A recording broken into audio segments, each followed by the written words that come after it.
Dans une nuit d'orage, lorsque les éclairs résonnaient et que la pluie s'abattait violemment contre les fenêtres de l'hôpital Saint-Luc, la routine nocturne fut brusquement interrompue par un événement extraordinaire.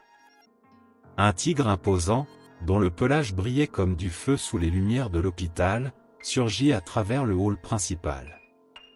Son entrée majestueuse et féroce provoqua immédiatement un tumulte, faisant fuir médecins, infirmières et patients à la recherche de refuge. « Un tigre !» s'écria une médecin désespérée. L'infirmière Chloé, connue pour son courage et son sang-froid même dans les situations les plus chaotiques, fut l'une des rares à ne pas succomber à la panique générale. Ses yeux s'écarquillèrent non pas de peur, mais de fascination en observant cet animal magnifique qui, contrairement à sa nature sauvage, semblait chercher quelque chose ou quelqu'un. Le tigre, malgré son apparence intimidante, se déplaçait avec une étrange urgence plutôt qu'avec agressivité. Entre ses puissantes mâchoires, il transportait quelque chose qui semblait être un petit bébé animal, mais clairement pas de sa propre espèce. Le bébé, enflé et tremblant, émettait un son fragile à peine audible par-dessus le tumulte de la tempête et des cris. Chloé, poussée par un élan d'aide, s'approcha prudemment du tigre. « Tout va bien, je suis là pour vous aider », murmura-t-elle doucement, essayant de transmettre du calme à travers sa voix et sa posture. Pendant ce temps, le chef de la sécurité de l'hôpital, Monsieur Benjamin, était déjà au téléphone avec les autorités locales, rapportant la situation critique. « Nous avons un tigre en liberté dans l'hôpital. »« Oui, un tigre. Nous avons besoin d'aide immédiatement. » Consciente que le temps pressait, Chloé fit signe aux autres de maintenir leur distance.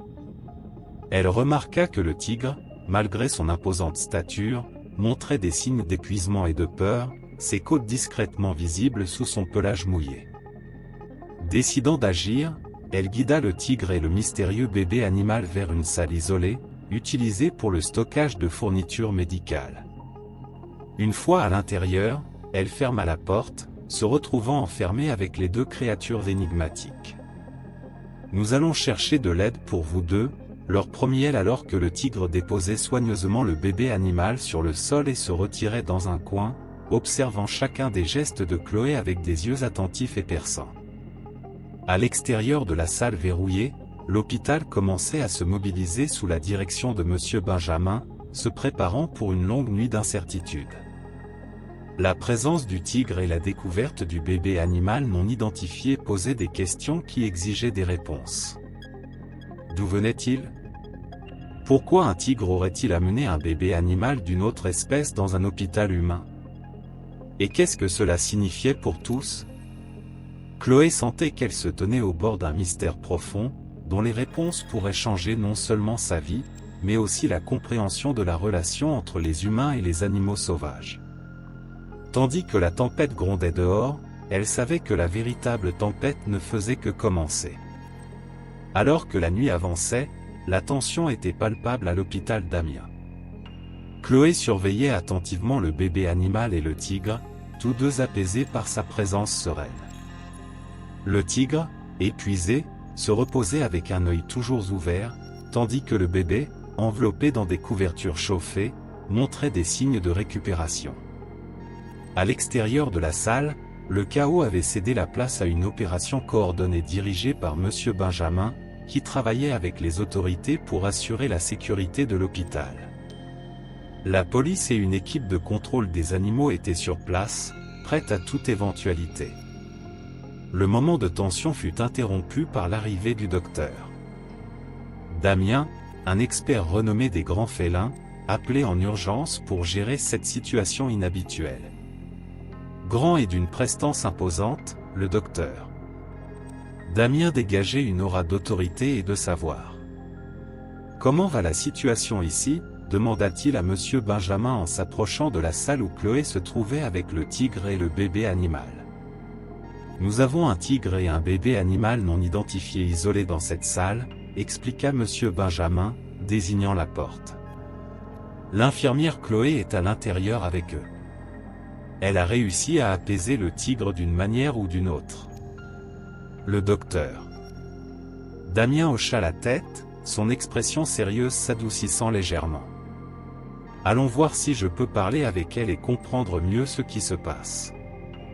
S'approchant de la porte, le docteur Damien frappa doucement et appela, infirmière Chloé, je suis le docteur Ricardo Damien, spécialiste des grands félins.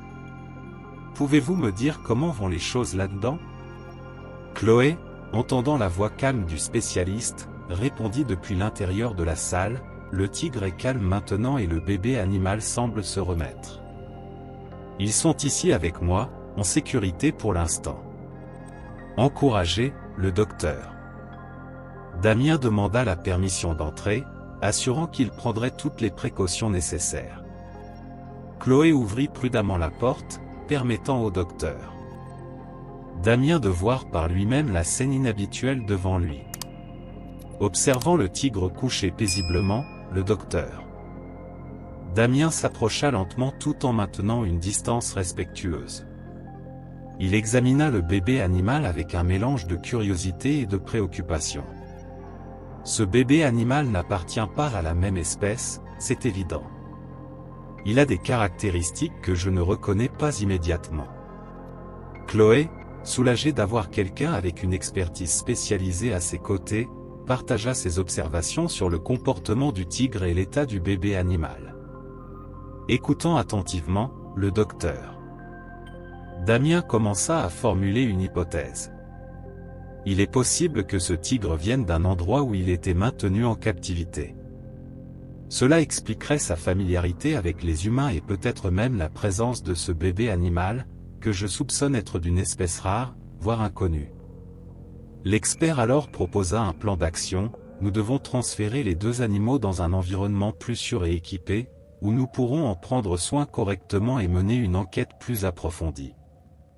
Pendant ce temps, la nouvelle de la présence d'un tigre et d'un mystérieux petit animal à l'hôpital commençait à se répandre, attirant l'attention des médias et créant un cercle de curieux et de journalistes à l'extérieur de l'hôpital. La situation exigeait une action rapide et discrète. Le docteur Damien, Chloé et Monsieur Benjamin ont commencé à coordonner avec l'équipe de contrôle des animaux pour organiser le transfert sur du tigre et du petit animal, tout en prenant toutes les mesures pour maintenir la situation sous contrôle et à l'abri des regards du public. Avec l'aube qui approchait, l'équipe dirigée par le docteur Damien, Chloé et Monsieur Benjamin se préparaient pour la prochaine étape cruciale dans le transfert sécurisé du tigre et du mystérieux petit animal.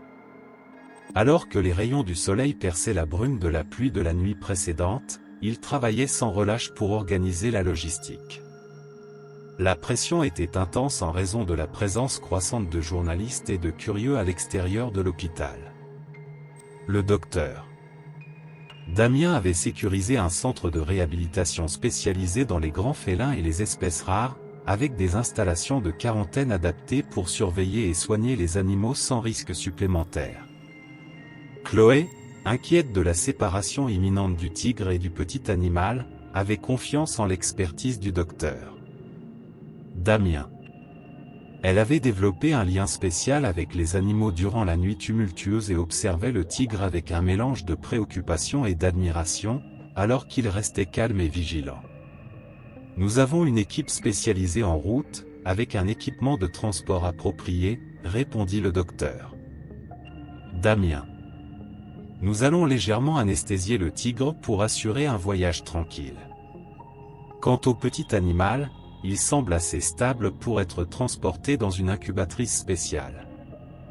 L'équipe de contrôle des animaux arriva bientôt, apportant une grande cage de transport pour le tigre et une incubatrice chauffée pour le petit animal.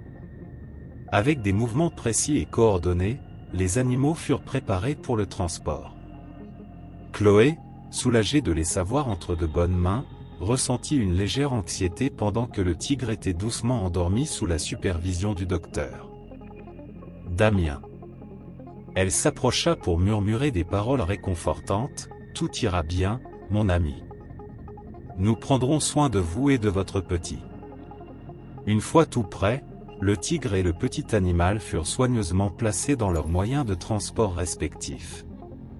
L'opération fut menée efficacement, minimisant le stress pour les animaux et maintenant la curiosité de la presse à distance.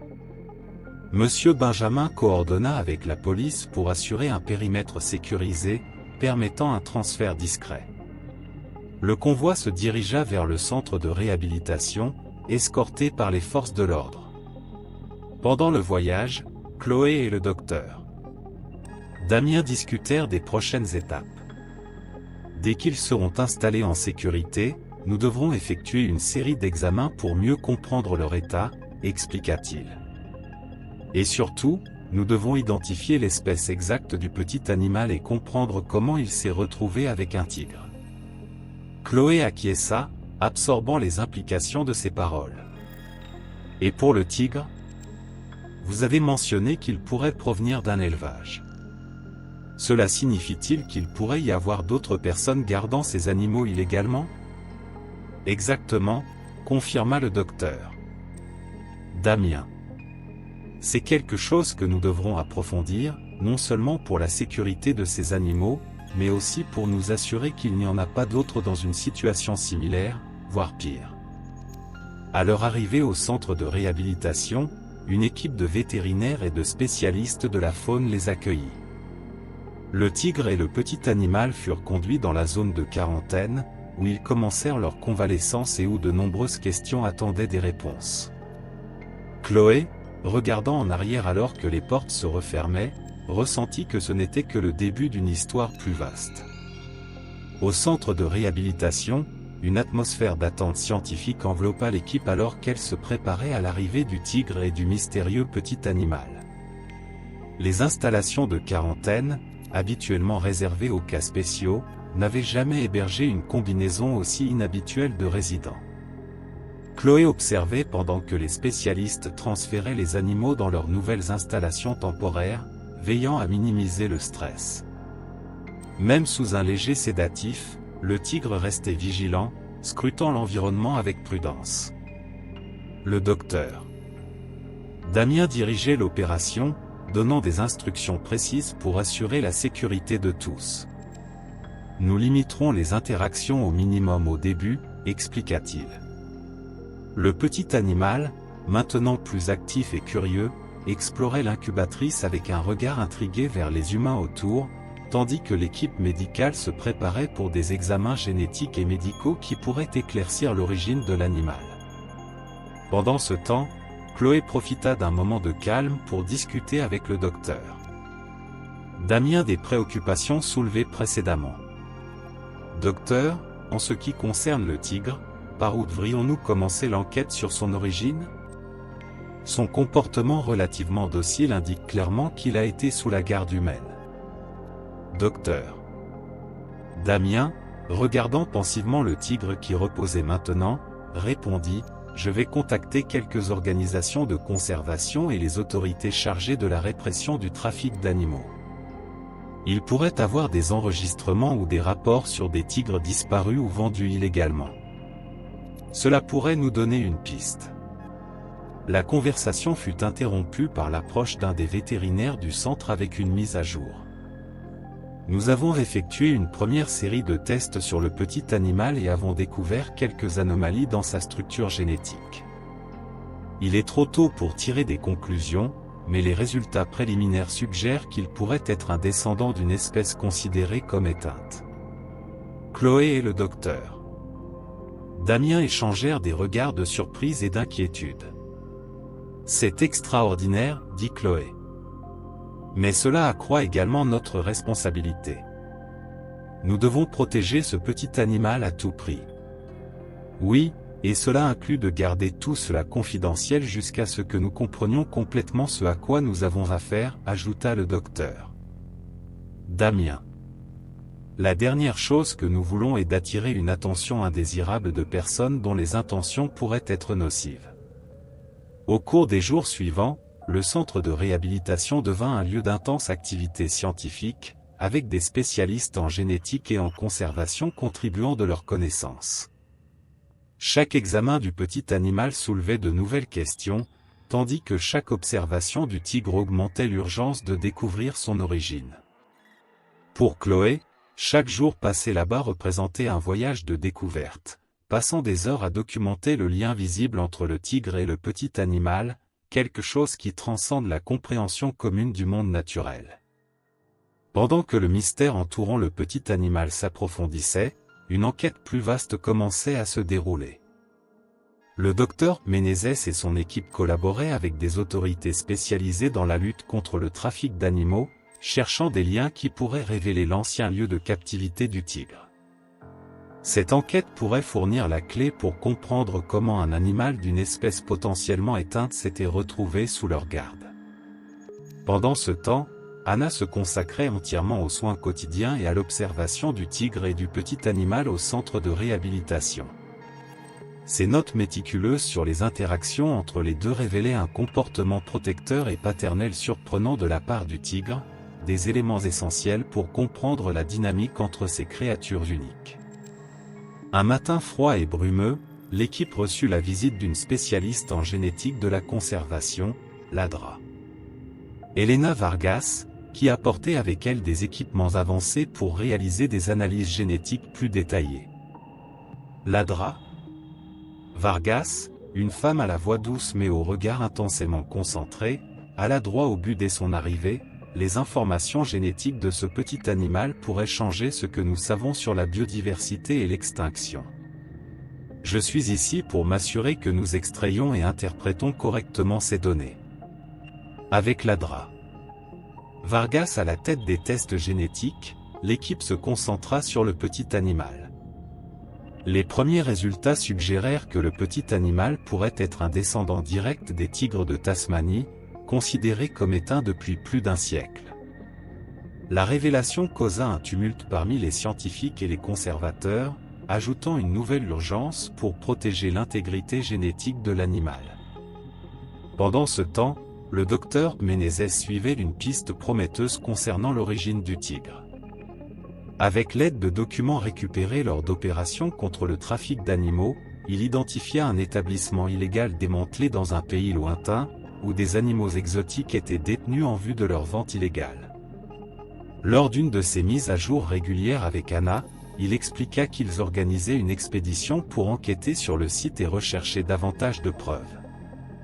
En même temps, Anna faisait face à des défis au centre de réhabilitation, confrontée à une attention croissante à l'échelle mondiale en raison des rumeurs entourant la découverte.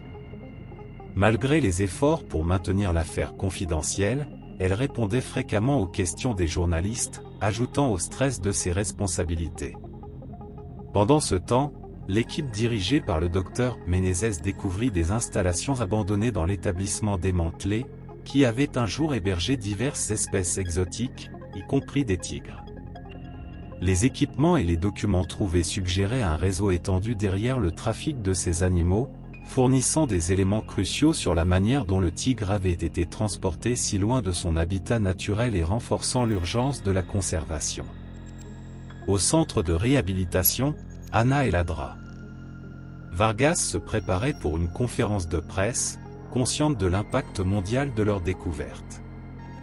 La vérité sur le petit animal et son tigre protecteur allait bientôt être révélée, défiant les anciennes notions et potentiellement stimulant de nouveaux efforts de conservation. À mesure que la date de la conférence de presse approchait, Anna sentait le poids de la responsabilité augmenter encore davantage. Pendant ce temps, Dr Menezes revenait de l'expédition avec des preuves cruciales sur l'établissement illégal, y compris des vidéos et des photographies documentant l'ampleur du trafic d'animaux. Nous avons suffisamment de preuves pour aider les autorités à retracer et à démanteler une partie de ce réseau, commenta-t-il, se préparant à partager ces informations lors de la conférence. La conférence de presse fut organisée dans un grand auditorium à l'intérieur du centre de réhabilitation, avec des journalistes du monde entier présents, et une diffusion en direct pour assurer que les informations atteignent un public mondial. Anna et l'ADRA. Vargas était en coulisses, révisant une dernière fois leur discours. « Êtes-vous prête ?» demanda l'ADRA. Vargas à Anna, remarquant son nervosité. « Autant que possible, » répondit Anna, prenant une profonde inspiration. « Il est important que tout se passe bien aujourd'hui. » Lorsque le moment fut venu, le docteur Menezes commença par expliquer la découverte du tigre à l'hôpital et détailla l'enquête sur l'établissement illégal, accompagnée d'images percutantes sur les écrans. Ensuite, l'ADRA. Vargas révéla ses découvertes sur le petit animal, identifié comme un jeune tigre de Tasmanie, une espèce considérée comme éteinte depuis plus d'un siècle. Les analyses génétiques avaient confirmé qu'il s'agissait d'un descendant direct, suggérant une possible survie en isolement ou une reproduction cachée non documentée. L'auditoire resta silencieux, absorbant les implications de ces révélations, tandis que les caméras des journalistes capturaient chaque détail, diffusant cette histoire extraordinaire dans le monde entier.